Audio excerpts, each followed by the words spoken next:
Good evening and welcome to this edition of A Walk Down Memory Lane. I'm your host, Earl Baston. Joining me is co-host Dennis Brown, and we have two special guests joining us this evening in the president of the Bermuda Football Association, Mr. Mark Wade, and the first vice president of the Bermuda Football Association, Mr. Shannon Burgess. First of all, gentlemen, good evening.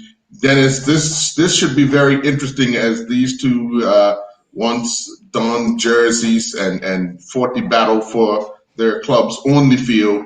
And now they are fighting the battle for football, for Bermuda football, off the field. Interesting turn of events, but we want to get that from them, their perspective of how they would have got involved in the administration side, first at club level and then at the national level, and but also as a player, what were those times like? Because sometimes when you're a player, you might only think about being a coach. But these two gentlemen have moved into the realm of administration and administration at the highest level that we have in Bermuda of the association. Your thoughts first, Dennis? Yes, it's a pleasure to have the president and the first vice president on the show. A lot of people may take for granted what it takes to administrate, especially at that level. A lot of people may take things for granted. I got to see it really firsthand, what these guys do, because always have my perceptions, and then some of them were wrong at some point, because sometimes you don't know what goes on behind the scenes.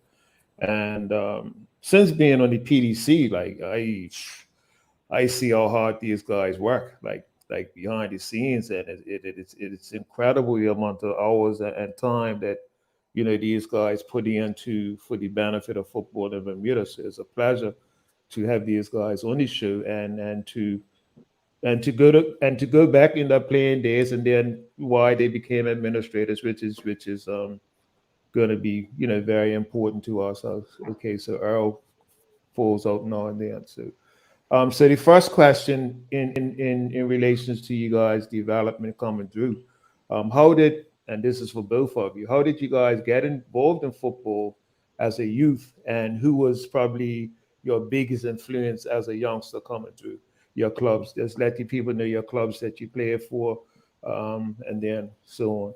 Who were big influences on you guys coming through in your clubs? So you want to start, Mr. President? Yeah, sure. All right. Well, mine is for me a bit of a funny story because, it wasn't the normal pathway. And sorry, before I start, let me just say good evening to everybody. My father was very much involved in Pembroke County Club in PAC, even from its infancy, when some players left Pembroke Juniors, and then some players also left Key West Rangers to form PAC's football team. So when it came time for me to play football, I was born and raised in Smiths Parish. So, my football and I was on teams like Devonshire Colts, Devonshire Cougars, Wolves, and even Cleveland County to a certain degree. But my father wasn't having any of that. So our discussion, in quotations, lasted quite some time. Lasted almost 4 years. So I didn't get involved in club football till I was 14. Okay. When I finally caved in and took my happy self up to work to play. So Wow. that's my story. Played a little bit in primary school, not much. Was more cricket in primary school, and played a little bit in Berkeley. Once I actually started to play organized football at a club. So that's my beginning. In terms of influences, I don't really have the biggest influence, because I try and take things from multiple people. So my first coach was an influence, and we called him Animal. and even Puffer, who Kent Bean, who coached me, right up to Neops, who obviously would have had an influence. He coached me the longest out of everybody, and and then of course Alfie, who helped me in my coaching journey. So there's a lot and a lot of people in between. So a lot of influences, and of course all the players that I played with, they also influence how I approach the game and where I went with the game too. So Okay, so it seems like Shannon's dropped off a little bit. So he'll come sure. back in to you. So next question for you. So you started at 14 at PHC. So who are some of the players that came through with you at that time in the PHC program? Well, yeah, at that time, so I was born 1965. So when you think about players in that age, people like Blair Sternum, Okay. Troy Crockwell, Kevin Todd, who passed away. Yeah. That's still a memory of mine. He and I, broke into the senior team in and around the same time. Um, I played with Blake and Nelson, who were a little younger than I. Certainly. So those are some of the players. Michael Roberts, Scott Martin. Those are the guys who I met when I joined it up with PHC.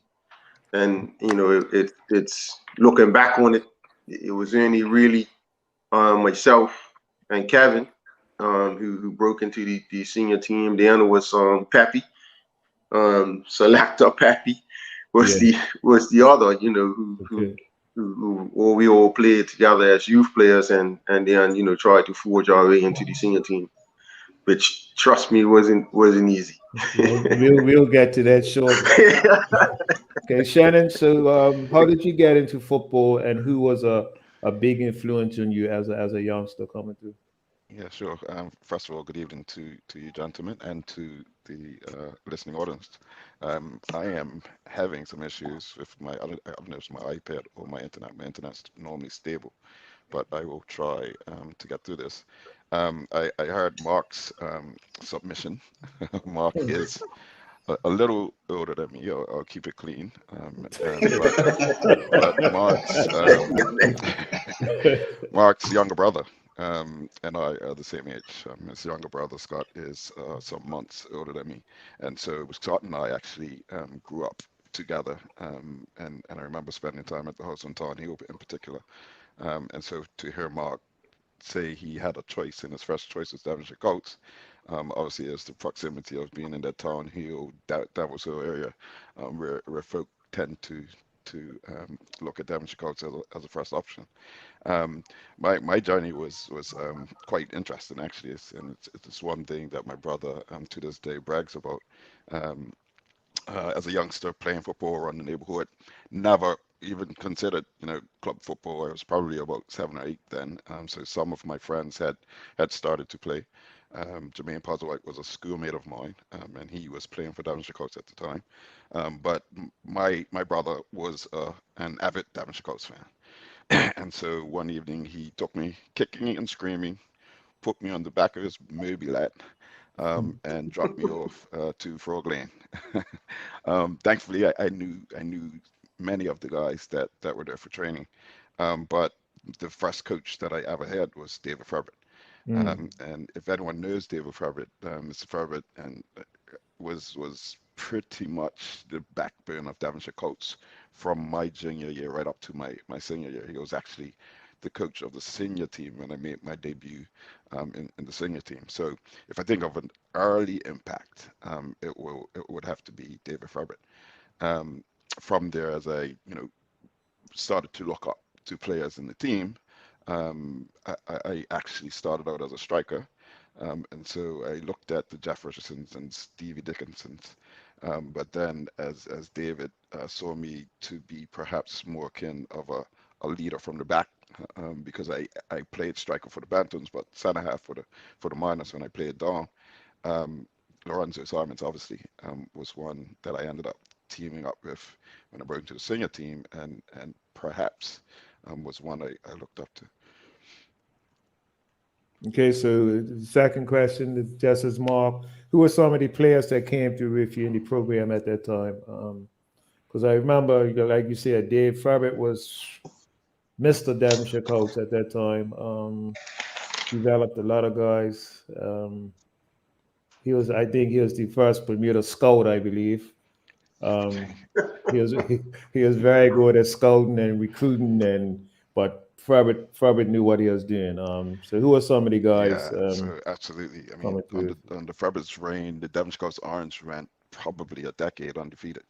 Mhm. And so we're talking about my first year would have been Jermaine Postlewhite.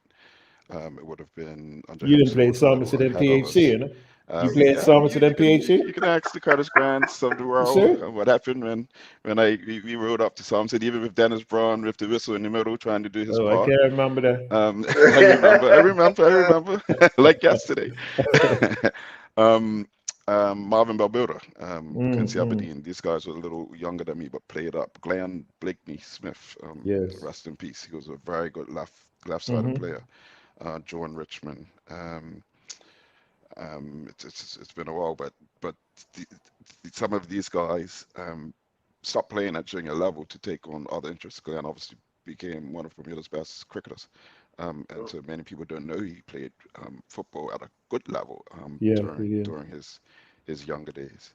And then when I played up, there were guys just ahead of me, like Ellington Weldon Mm. and Jason Smith. And so those guys really did have an influence on me. Okay, so Mark, you started at 14 at PHC. When did you get your big break in the first team playing underneath? Well, we all got funny stories, right? So you might recall that there was a fight actually, and PAC played North Village, and several players got suspended, and Okay. I had spent a lot of years grafting in the reserve division and alliance division, so to speak, and I got a phone call at, I believe it was after lunch, because I remember that my pregame meal wasn't wasn't what it should have been. To say, listen, like, you ought to bring your girl tonight, and you're playing. It wasn't even a, bring your girl and we'll see what's happening. You're playing because all these guys got suspended. So, Okay, wow. that was my introduction against Dandytown at PHC, with quite a few youngsters in the team, and it was a baptism by fire. I remember it clearly. I was marking Carlos Smith, Right. and at the time he was flying. Yeah, yeah, yeah. Um, it was a baptism by fire, and we won the game, 1-0. Um, and trust me, it was definitely a baptism by fire, and that's my introduction to senior football. Wow. I played a cameo appearance. Remember, I don't know if you guys remember the Paul Hudson Yeah, trophy that PAC used to play against Somerset. yeah. This was a precursor to the Charity Cup, and I played in that match at the end of a season. Once the Charity Cup was introduced, I think PAC and Somerset tried to keep it going and played at the end of the season. And I had a cameo in that at the end of the previous season, but my full um, cut and thrust into first team football was that fateful night. The only fuel in my stomach was a burger and fries and a soda. Wow. Good against Carlos. Played against Wow. Carlos, Yeah, exactly. wow, Yeah, wow. yeah, Okay. Janet, how old were you and when did you break into the first team? Yeah, so I broke into the first team in 1988 as a 16-year-old. And I believe that was the year, and I actually didn't start in that team. But Dennis will remember this year because Devonshire FA Colts was final? almost the first team to win the FA Cup final Yeah, we as a weren't gonna let that first happen. division team. Took Somerset to a We weren't to a gonna let that replay happen. and extra time, but but yeah, but yeah, the following year I broke into the team and I was the youngest player on the team. At that time, there were probably 2 or 3 16-year-olds in the entire league, right? Um, and I remember Germano Botello, who was the starting right back, was sent off in a league match. And 2 days later, we were due to play in a Friendship Cup match up at Somerset, actually. I believe it was against Boulevard. And I remember David Faber called the host, spoke to my mom, and said, Mr. Faber's on the phone, and I immediately knew why he was calling. So obviously the butterflies, and so as blunt as he is, you're starting tonight, got yourself ready. And then from there, Germano they can get back into the team because the competition was high back then. You had to treasure your spot, right? And so it was a very rewarding experience to be brought into a division which at the time had some high quality football, but being amongst some experienced players that were able to groom you and guide you. So that was the start of my journey at the senior level. Okay, so both you guys had good careers on the field. Okay, so now once you finish playing, and before I get to that, I just want to ask Mark a question because I believe you're one of the founders of the PHC Foundation. And so tell me a little bit about that, the reasoning behind it, and how successful that has been since its inception. Yeah, sure. You done a little bit of homework. Oh, I do my homework. Trust me. Yeah, so PAC had always, attempted to assist people with their education, and it was more of an ad hoc sort of thing, and we decided that maybe we should formalize it in some way, shape, or form, and so Chris Faber was the president at the time, gave me the job of formulating what a PhD scholarship would look like and how would it progress. So we were able to get that off the ground, went through the whole charity process, recruiting people to actually manage the foundation. It was it's like slow moving at first, and once we were able to attract the right people onto the foundation, it really took off, and even after that, there were some changes in the Charities Commission, and we had to actually make some changes to the terms of reference for the foundation. So the the um, the idea of formalizing a scholarship was what drove it, and the other thing is we wanted the scholarship to be independent of the financial success of PAC, or PAC is sort of financial situation at any given time, because sometimes PAC didn't have any money to support sport athletes, so that to be able to put a foundation together so that now the foundation is going on leaps and bounds, and it's every year I smile when I see athletes benefiting from what PAC has managed to put together. So it's also always rewarding to see a bit of legacy that I left behind. Yes, and one of the things I always say, because in my personal opinion, I believe that PhD is the benchmark for the development in relation looking at your program, the charitable um, foundation. I believe that, I strongly believe that, that is the benchmark for all clubs to follow. And, I just want to commend you for, being the brains behind that, and, wish you continued success. Um, Question for Shannon. Because you ended up playing for the national team, captain of the national team.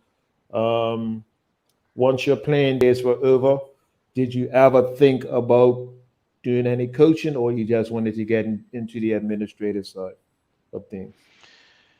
I told you of the idea of coaching. When I finished up with Devonshire Colts, I assisted the head coach Ray Jones at the time um, as a player slash assistant coach. My problem was my work commitments. I tend to work long hours, and so it really wasn't an environment for me because I would have to be at training at 6 o'clock to set up. And so I couldn't really go down the road of becoming a coach because I really couldn't commit to it. Um, I believe the year that Mark was running for president for the first time, my club actually asked me to consider joining the executive. And it was only after having that conversation with Mark and a few others that I decided that, I do have the capacity to perhaps make board meetings and give some time after hours to help with the administration side.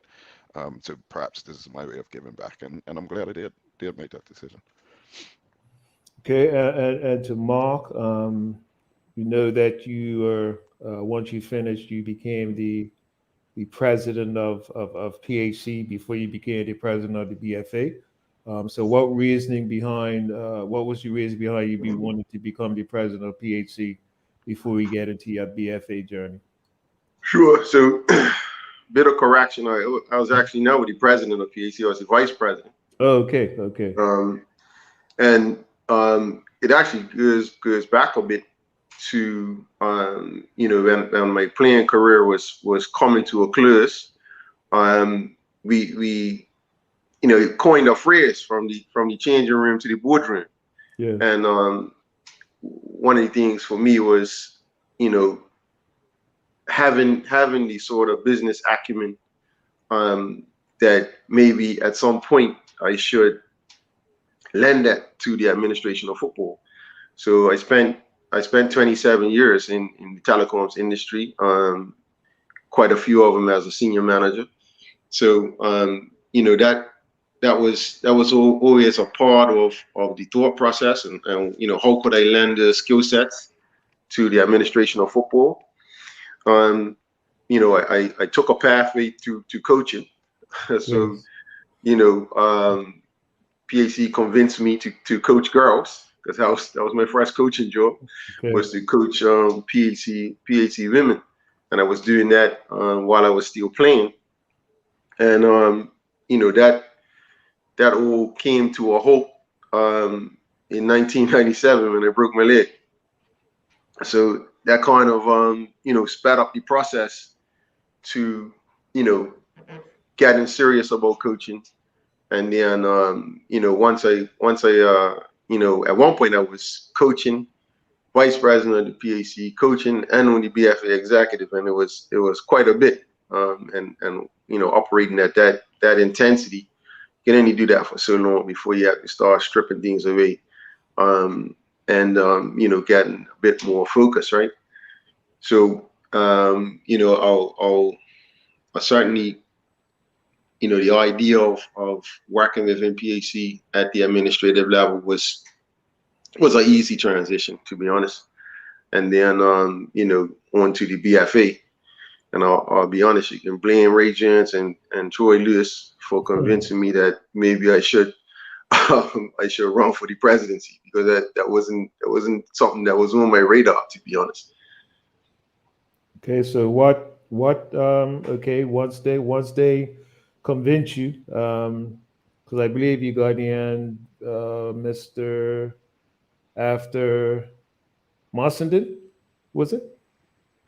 Yeah, I actually ran against Larry in 2010. Okay. Well, I wasn't successful. But the idea of being on the executive was already sort of planted in my mind. So I also completed a nomination to be on the executive. Okay.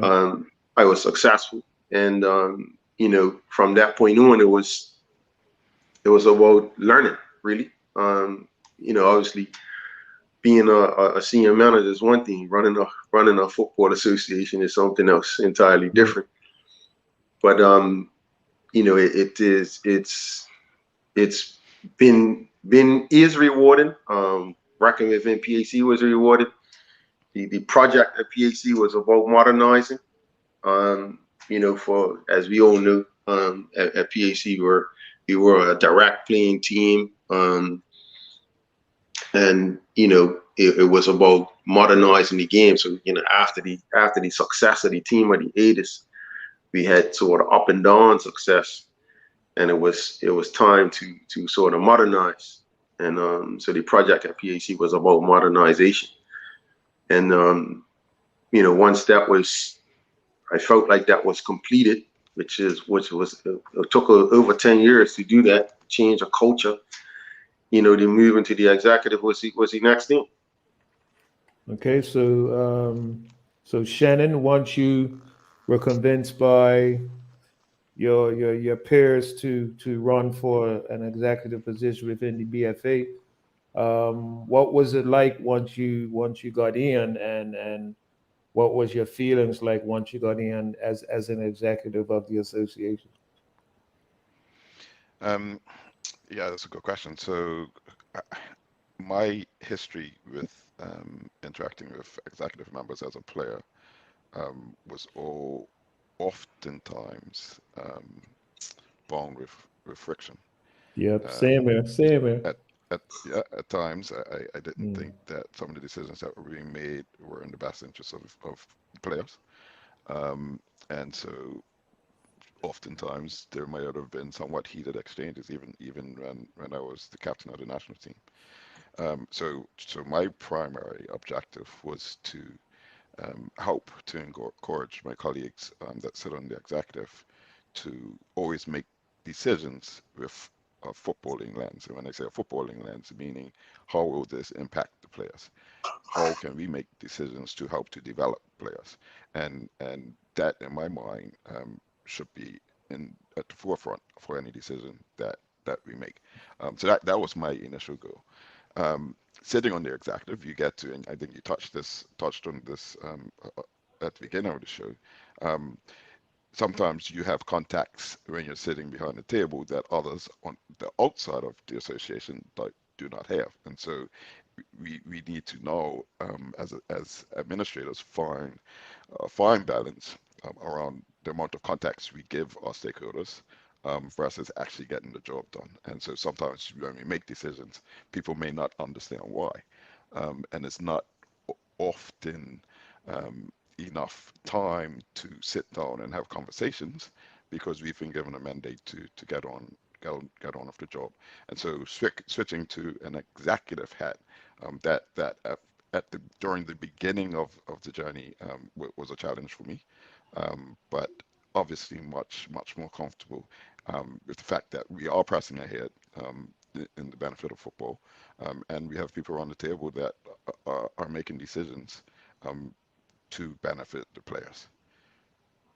Okay, so what before I get to the president, what are some of the rules of your tenure? I know one of them is the chairman of the competitions committee, I believe. And what are some of the tasks that the El Presidente puts on you to under him as your first vice president?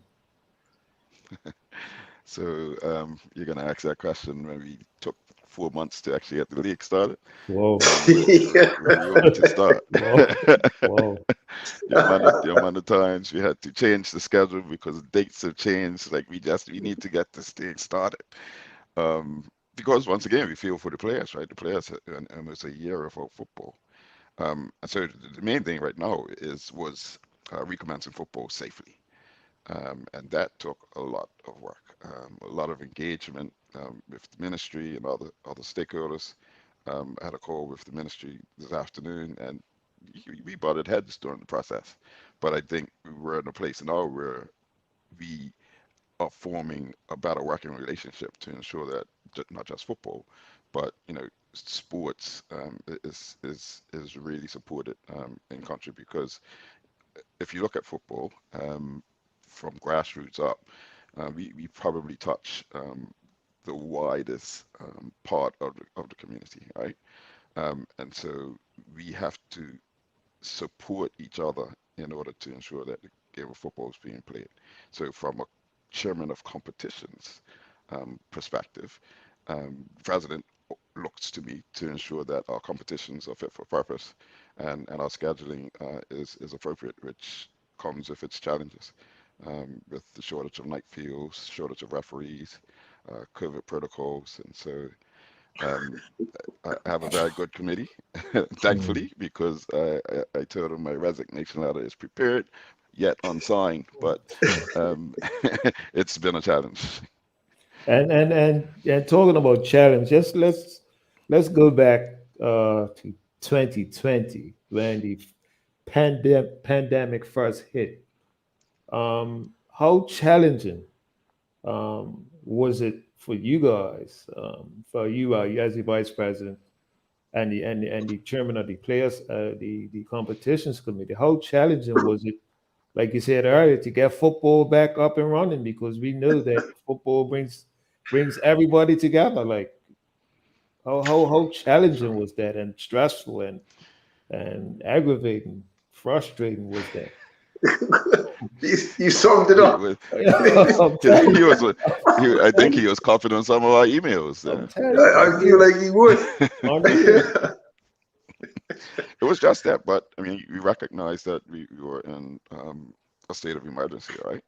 And so football had to take a backseat. Um, but the uncertainty was what was really frustrating, particularly in 2020 when the season was halted. I believe we had one round left. Um, and, we created probabilities, should we be able to recommence on how we got that one round play. But that was always going to be a backstop, because we can see that the way the pandemic was progressing, that the season would likely not conclude. And it's more frustrating really for the players, right? You've played pretty much almost an entire season, and now the destiny of your next season hangs in the balance. Fortunately for us, in that season, two teams had already been promoted. One team had already been relegated, so we made the decision to start the next season with 11-team Premier League. But fast forward to the following season, where we got almost to a halfway point, and we had two teams, particularly in the first division, that were running away with it. From a promotion standpoint, we probably had three teams in the frame. To now have the rug pulled from under them was disappointing. And Yeah. as disappointing it was for me, I can imagine how the teams felt. Okay, But yeah, so there, Pres. yeah. I mean, it's all the words you described is all the emotions that we went through. And sometimes you went through this in a day. And the thing one of the things that I always try to remind the executive of, and myself, is the players are the stars of the show, and everything we do is for them. The other thing is that just speaking to some of the presidents around the region, we have a very good relationship with the government of Bermuda. It gets testy sometimes when we press and advocate for our sport, but overall, we have a good relationship. I know sometimes they might get off the phone with us and go through the same emotions that we're going through: anger, Yeah. irritation, and all those things, as these guys want to play football, and we're trying to save lives, type of thing. But overall, I think once we still stay focused on what's important, which is the game and the players, I think we're able to kind of work our way through any situations, really. Okay, so now let's fast forward to, or go back a bit to, believe you were instated as the president in 2016. Am I correct? Yes, that's correct. Okay, so what was your vision once you first got into the president's seat? What was your vision for Bermuda football at that time? And has it come to fruition, or are we moving in that direction? What was your vision once you first got in as president? Sure. So we had three pillars that we were looking at. We wanted to have clubs to have a strategic plan. We wanted to prepare better for competition, and we wanted to market ourselves better. Those are the sort of three focus points because we already had a strategic plan. What we wanted to just fine tune it a little bit. So in terms of just looking back since 2016, we have clubs working on a strategic plan. We have one who has one in place that we work with in particular. Some clubs have their own, and that's excellent. In terms of preparing better for competition, I think we've done that and seen some success on the field of play. So that's those are some of the things that back in 2016 we're looking for, and the vision was communicated. Actually, I'm trying to think about my speech on the night. Was what was communicated, and I think overall I think the executive kind of sort of gravitated towards the vision, and over the course of those years, I think we've evolved as well as a team and as a unit. So it's still going well. COVID's frustrated us, but it's still going well. How's that? Okay. So what were in your tenure? So it's been roughly 5 years. What were tell us some of the bright spots that you saw, within those 5 years, and also some spots where you look back and say, okay, we could have done this a little better, or we learned from that. What were some bright spots, and what were some disappointing spots in that 5 years? Yeah, sure. I mean, I think it's something we could have done better, but happy to see it evolve. Was the relationship with the Bermuda Football Coaches Association. It started off not so well, and I think over the course of the years, I think we've created a better working relationship and some better synergism between us. It's funny because it was something that in the back of my mind wanted to develop, but just didn't have the resources and time to do it. So it was actually exciting at first to hear that the Coaches Association was being formed, and through being formed and then having a seat at the table, all of those things is part of the evolution. So that's a challenge, but also and something we could have done better, and then also a success. Other successes are certainly what's happened on the field of play. I mean, we looking back on the things we've seen. We have an under 15 championship, girls under our belt. We've been fairly successful in advancing into final rounds of competition. Of course, the senior men's team playing in the Girl Cup and doing well. That's all part of the successes that we're seeing. There's other little challenges that would have liked to have done better. Maybe trying to do some work on the physical plants around the country. Could we have done that a little faster? Even though it's that's frustrating too. COVID's impacting that as well. But off the top of my head, I would say there's so many teams, sir. Okay, so Shannon, uh, uh, topics come up like in relations to back in the day where they used to have a lot of foreign teams coming in, playing the national team, playing club teams. Um, well, I probably knew. I mean, from an marketing point of view. So why don't we see this type teams gravitating to Bermuda anymore, like they used to?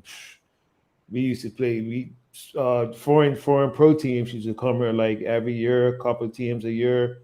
Why don't we see that anymore? Those teams coming to Bermuda. I mean, the biggest issue is cost. Unfortunately, the Okay, so before you go on, Shannon, just yeah. let the public know like the cost of a team to come to Bermuda. Okay, that That would be in the president's remit. But okay. just think, Well, so I'll just one of you could give you let us know some of because the it's not elements. cheap. It's not cheap. It's not Sure, cheap. sure. And Mark could speak to it because he's heavily involved with some of the international teams that have come in for World Cup, etc., qualifiers. But just to think that we need to perhaps get a team here, host them, feed them, get them transport. And unfortunately, and I had a conversation with a member of Youth and Sport today, we then have to pay for the national stadium to use it, to train Well, and play. Um, and so Mark could perhaps speak more to the numbers, but unfortunately, the return of us sending a team overseas for training or practice match far supersedes us bringing teams in. Although we have tried, particularly over the last couple of years, to bring some big name teams in, and at one point, I think the country would have been excited about the team that we had on the docket that fell through at the last minute. So it's something we look at. hmm. But logistically speaking, and sometimes looking at the cost, we kind of have to weigh up the options. Yeah, the course is anywhere between $80,000 to $120,000. And that's cost, and that's also based on the current standards, right? You know, you, you can't bring a team here, international team here, and put them in stay with families. That doesn't that's not the Hmm. international standard. Um, and on top of that, you mentioned about club teams who would fly to Bermuda, so to speak, and play us here locally.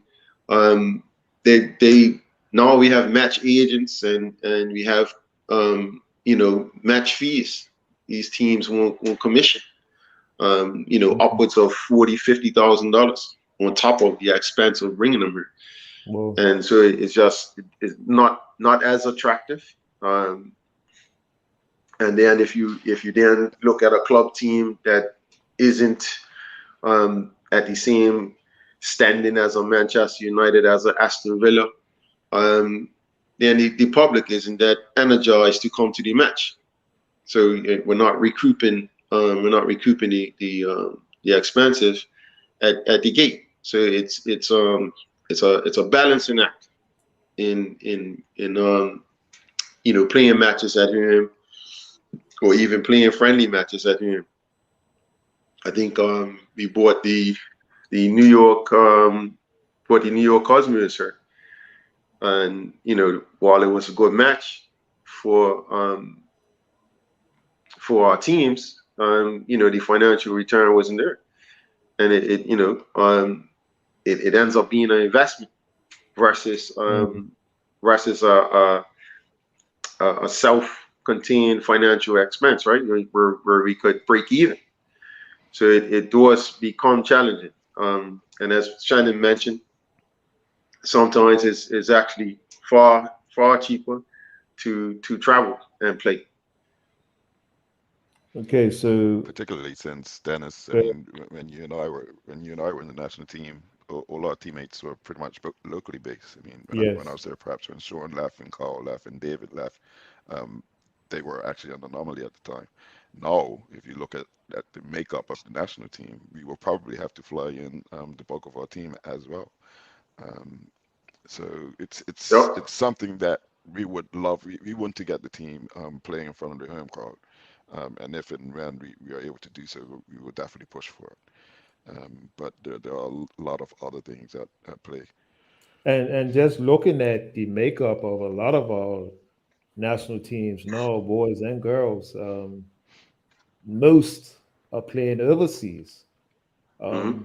So how important is it to because I hear a lot of talk amongst a lot of local players now to say that the players overseas get first preference because they're playing overseas. So how can we create that balance with um, the local player having an opportunity and the player who's playing overseas, because that not just because they're playing overseas don't mean they're better than what we have here. So, in my opinion, so how can we create that balance and give the local players a bit more incentive, because I don't think they have enough incentives to crack into the national team. So how can we create that balance to for the local players to be more inclusive in the national team? Yeah, I think that's a huge challenge.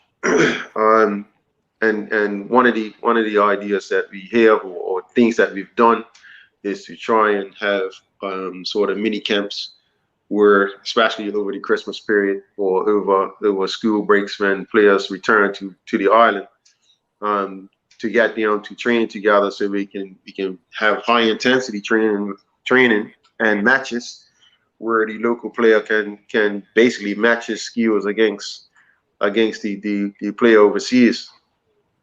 That's one way in how we do that. And the next is going to be, how do we play matches against high caliber opposition, um, bringing teams together. And that is probably the biggest challenge, because you've got to balance between or manage the logistics between a player who is in school, so prep school or college, and a player who's at a professional academy, and the local player. So Yeah. it's a huge challenge. And I think with the mini camps, and some of the other ideas that we have, implementing the scouting network, which it's in its infancy now. Excuse me, it's in its infancy now, where we get eyes on players uh, locally at the clubs and overseas, can really give us a true picture. So as you said, just because a player's overseas doesn't mean that is either playing at a high level or performing at a higher level than a local player. So getting eyes on is going to be important going forward. Mm. Okay, so I mean before I that eyes get on there, Shannon. that eyes on concept is what came to mind when Dennis first asked the question. So, I mean, I would flip it if I was a local player, because the coach um, has an opportunity to see me week in, week out Yeah. live. And so, I don't know, perhaps if I was a locally based player who's motivated and willing to put in the work, I might benefit from being that locally placed player, because Carl Leipold attended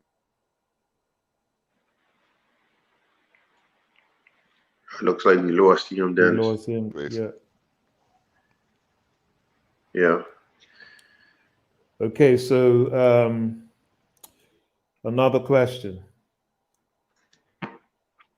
I'm gonna ask you about a good friend of mine who works at the BFA, who's well who's well respected in world football.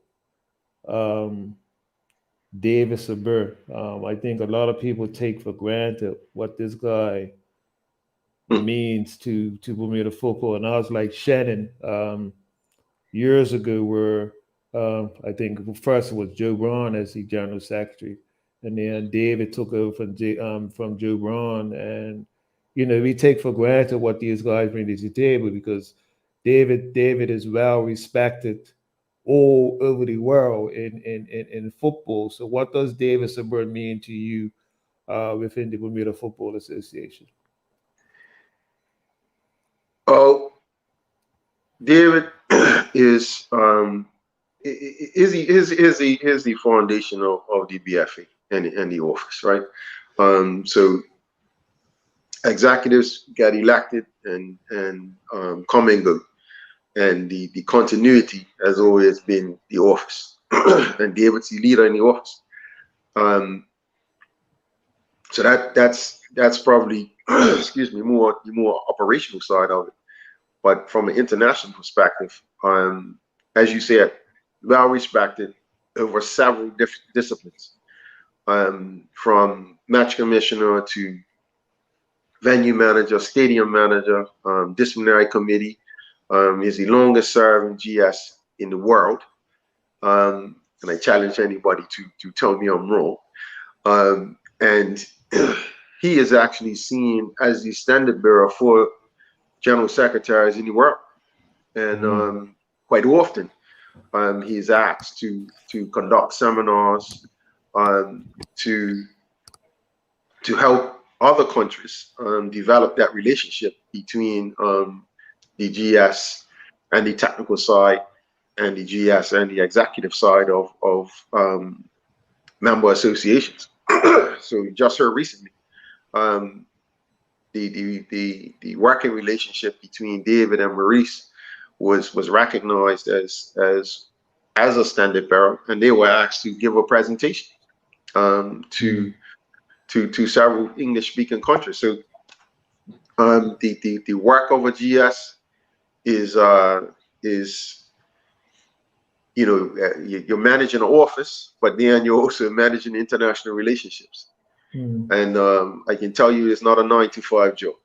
It's a 24-hour job, because just as simple as the communicating across time zones, where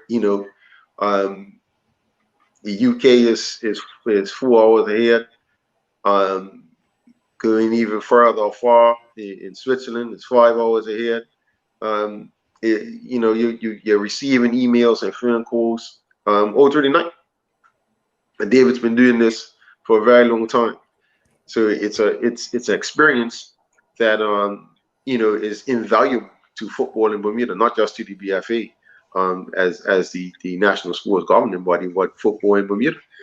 When you think of all of the initiatives that we have in our games, and how quickly we can spin those up. So, for example, we have match commissioners, but we had to quickly spin up compliance officers for COVID, which is driven by Dave.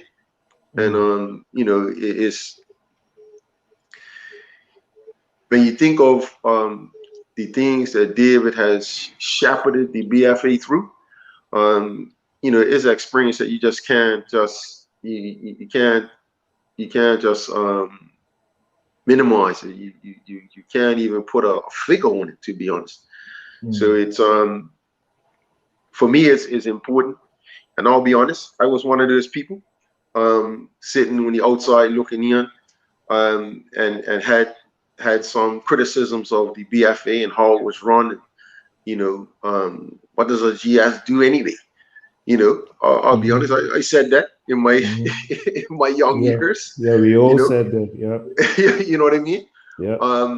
But now I know what a GS does, right?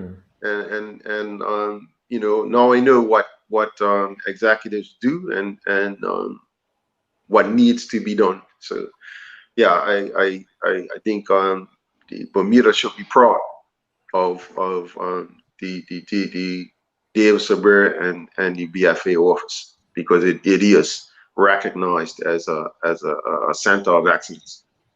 Yeah, I actually saw that when I was in one of the PDC meetings about how much respect that the association gets from other countries in the region. So Shannon, what would you tell somebody who may be interested in becoming a BFA executive? Because that's not there's no rules where you just be elected on the committee and just sit back and put your feet up. What would you tell that person who may be interested in the administrative side of football, being on the BFA executive? What would you tell that person? First again.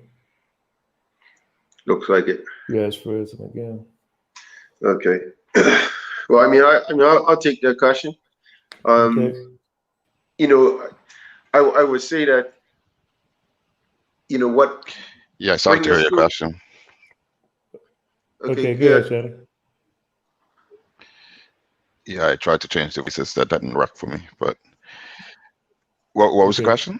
Okay, if you had someone just finishing football or whatever who is interested in becoming an executive member of the association, that person may see from the outside, people traveling to seminars and stuff like that. But what would you tell those people who think that being on the BFA is just going to the meetings and putting your feet up on the table? What would you tell those type of people about what to expect once you come on the committee?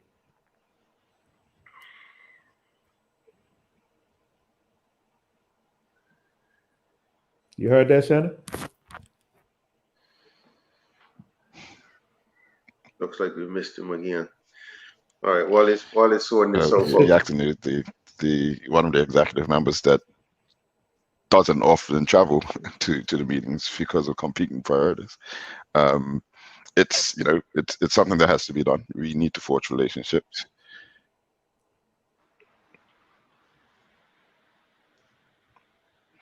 Yeah. I could hear you. You can hear me? Yeah, I clearly keep on charging, so I'm gonna have to try and sort that out on my end, because I don't know if it's Earl's connection. This never happens to my laptop. Okay. But let me try and sort something out real quick. Okay, so President, what would you tell those people who want to be involved in relation to being an executive of the association at some point? Yeah, well, what I would first say is that, as challenging as it can be, it's a rewarding experience.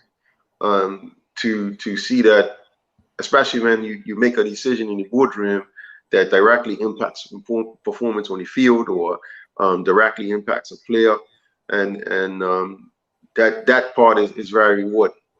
The other thing I would say is that bring your skill sets to the table. One of my mentors said to me, take the whole person into your relationship, into your job, or into anything that you volunteer for. And what that means is you bring whatever skill set you have. We need within the BFA and even within our clubs, every skill set, every department that a business has. That's what we need in our clubs and at the BFA. So, if you're an HR professional, bring human resources professionalism into the organization. If you're a facilities manager, then all of us, our facilities need management, and they need to be, managed at a high standard. If you're a salesperson, then, we have sales. We have a market to sell merchandise, and that expertise is needed. If you're a marketing professional, if you do website design, all of those things are needed within our clubs and within the BFA. And it's an open house. It's not a closed door.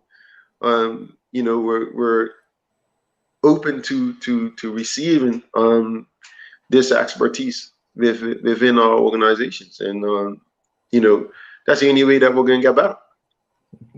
Okay. One thing during research, also saw that you were elected on the FIFA disciplinary committee. What sort of role do you have in that committee there?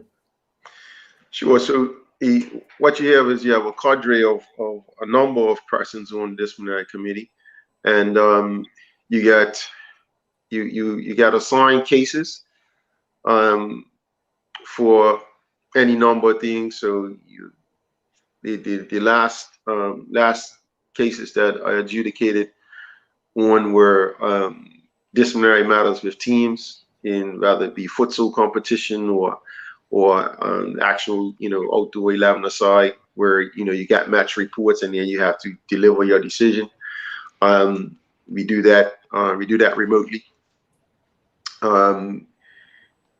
You also have appointments to different competitions. So every competition has a disciplinary committee assigned to it. So every finals will have a disciplinary committee assigned to it. So from under 17 finals, under 20 girls, boys, futsal, beach soccer, all of it has a disciplinary committee. Most of the time it's a 3-person committee. So at some point, that'll be something that I'll have to do. Obviously I'm a rookie, so I don't get the more high profile stuff. So you won't see me adjudicating a Platini ladder situation or anything like that anytime soon. But that's another side of the game where we have to adjudicate on disciplinary matters. Okay, a question. How do you think the player pathway for Bermudian elite footballers has changed over the past decade? And to add on to, do you think it's easier for players to play at a higher level in Bermuda? Well, that was one of my questions too. That was a question I have coming up in relation to local and overseas. So go ahead. Sure. I mean, the player pathway has changed tremendously, and I think a lot of it is down to the work in our previous strategic plan, where one of the targets was to have players and create more opportunities for players being overseas, whether it be boarding schools or in academies. And I think that was the Quadrans who established that, one of those targets. And so that culture of it can be done was kind of nurtured, right? So now you have players, girls and boys, going over to the UK or going to the US into prep school, where previously, it wasn't a sort of defined avenue, and it wasn't well accepted, I would say, but through that work, and that was a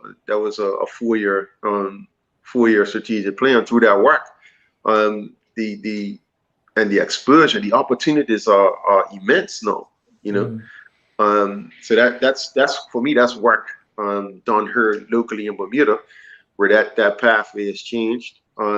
Having being able to get a British passport has changed the player pathway.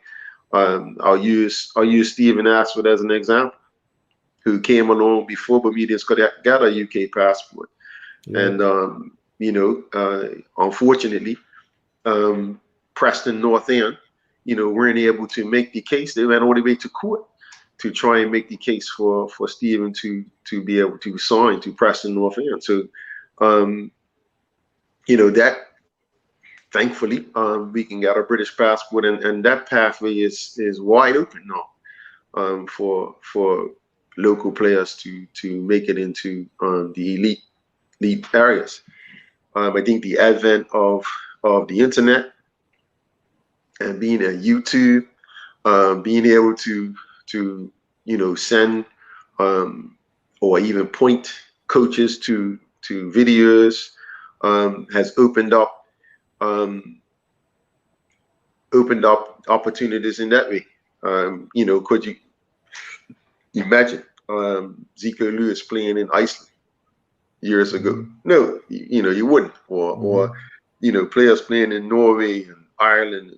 It's just opened up tremendously. So that's somebody changes. So it's almost now already the menu is so wide. Now we have to try and give the players and the parents the right advice and information so they can make informed decisions. Yes, exactly.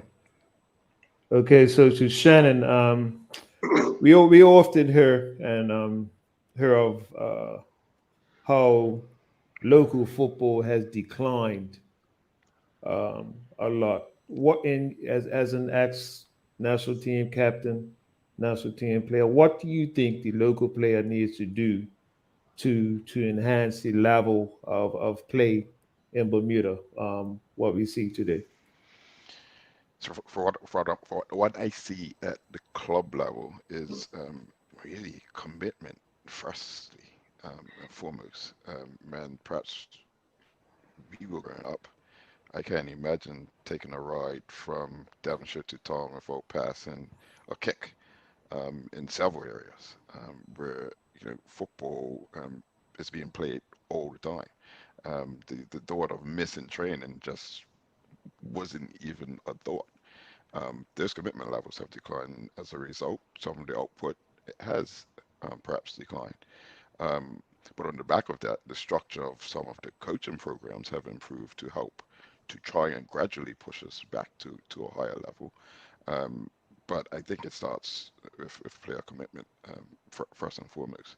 I had a conversation this afternoon about the quality of our surfaces and what can we potentially do to improve the football surface. I think we're unfortunate in that most of our clubs are two-sport clubs. And so after football, we have cricket, and there's really not much time for the field to heal.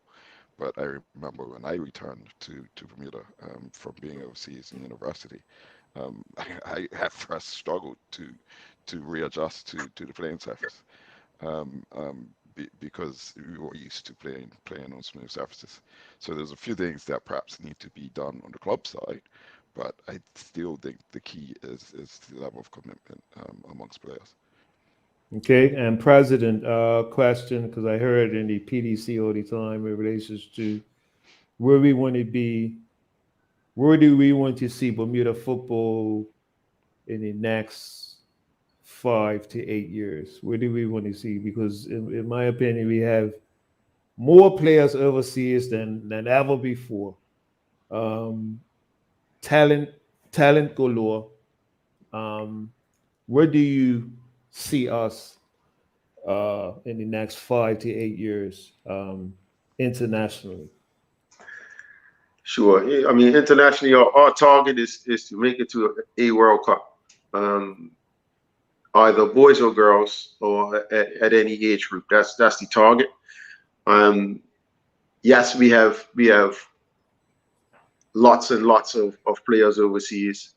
Um, the challenge is obviously, as we talked about earlier, getting eyes on, getting them to play together as a unit, um, using technology to communicate what our style of play, for lack of a better word, is going to be. Um, that's internationally. That's what we want to see. I think I think it's achievable. It wouldn't be a strategic target if I didn't. And we have to work hard to do that. We have an opportunity in 2026 where there's going to be more spaces because the World Cup at the senior level is going to be hosted in our region. That's an opportunity. We have opportunities at the girls level. At on the 17 girls are ranked higher than all of our teams in our region. So that's an opportunity that we have to try and bring to fruition. Okay, and Shannon, what where do you see us in the next 5 to 8 years as internationally? if we continue to travel on the trend that we have over the last couple of years, I think we have a good shot at perhaps even pushing to for a World Cup spot at senior level. I was gutted when we couldn't get our strongest team together for this year's campaign. Looking at how we competed against powerhouses within our region, often on the road, Mexico and Mexico. I mean, it doesn't really get much bigger than that at the senior level. And so that would be my aspiration. I think we've laid the groundwork, looking at the Gold Cup journey. We need to now find a way in this COVID environment to continue to consistently get the national team together, because you can see the difference putting a team together without, the momentum that we had going into the Gold Cup, the previous campaign. Um, so that's my aspiration. And if we look at it, look at the teams in our region. One of the things I brought up a couple of weeks ago was it's gonna be 6 teams, President, 6 teams in the World Cup from Yeah, our region. so right now we have 3.5 spaces spots. If us hosting across 3 countries, that will be 6.5 minimum. But because the World Cup is being expanded, we may just get another spot. So which means we have to be in the top 6 in CONCACAF to make it to the World Cup. Is that doable? I believe it is.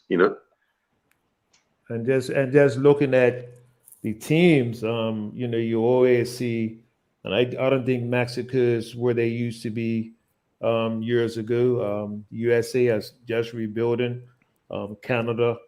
I believe we could compete with those other teams like the Jamaicas and the Trinidadians and the Panamas, and you know what I mean. So it's I think we're on a good track, and it's just about the exposure that our teams need to be playing at a higher level on a regular basis. So I think Yeah, I 20. mean, one of the challenges that we do have is countries are able to recruit players from around the world with who have connections um, to them through grandparents, parents, or what have you. And we don't have the opportunity to do that um, until we got some change in our immigration policy. So Yeah. that's one of the challenges that we're facing. And if you look at Montserrat, for example, who were able to do some really good recruiting in the UK, and consequently had some great performances in our region. So that I mean that's one of the challenges that we have to be up to. It's sometimes people look at it negatively, but at the end of the day, it's a global world, and that's the reality that we face. But even in our youth teams, we're right on the edge, like right on the cusp, I think, of doing some good things in the youth ranks at under 17 and under 20. Time will tell if we realize that potential. Okay. So any parting comments for you guys? Let's go with Shannon first. Any parting comments?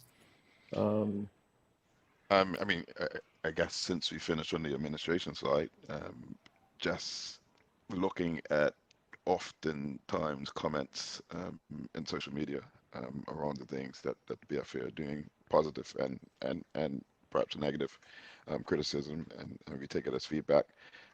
Just reminding everyone, this is a partnership, right? I think everyone that sits on the executive committee of the BFA is a club representative. And so we have a mandate to act on behalf of clubs. Um, we've had some tension over the last year or two, and understandably so. But I think what's come of it is we have forged better relationships across the board, with clubs and with external stakeholders. And so we perhaps need to continue along that journey because at the end of the day, our desire is for football to win. And to Shannon, the last question for you is, what can we do? Are we having a FA Cup this year, or has that been put on the back burner? What can we expect from competitions? Sure. We know the friendship has been postponed, right? Or So canceled. no, friendship. We're both smiling. Okay, all right. So from an FA Cup perspective, we actually held the preliminary round in November. And so the first round of the FA Cup is due to be played, I believe, in February.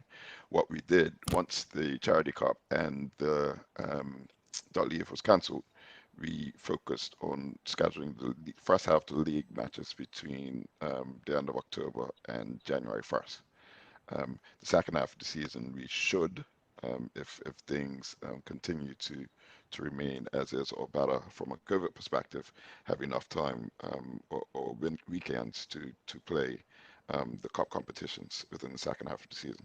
So the plan is to play the Friendship Cup competition and complete the FA Cup competition in the second half of the season. Okay. And parting words from the president? Yeah, I would actually take this opportunity to encourage people to bring their skill sets to the table. We're always looking for new people, new energy to serve on our committees. We have several. If player development is something that you're interested in and you think you have some skill sets to bring to the table, reach out. If you're a property developer or you like infrastructure development, we have an infrastructure committee that's charged with improving facilities around the country. Obviously competitions, even security, understanding what goes into hosting a match. So we're looking for new people all the time to bring new energy, bring new ideas to the table, and reach out to us and let's see how we can use you. I guess this is where I put in a plug for the chairman of referees, who's looking for referees and assistant referees.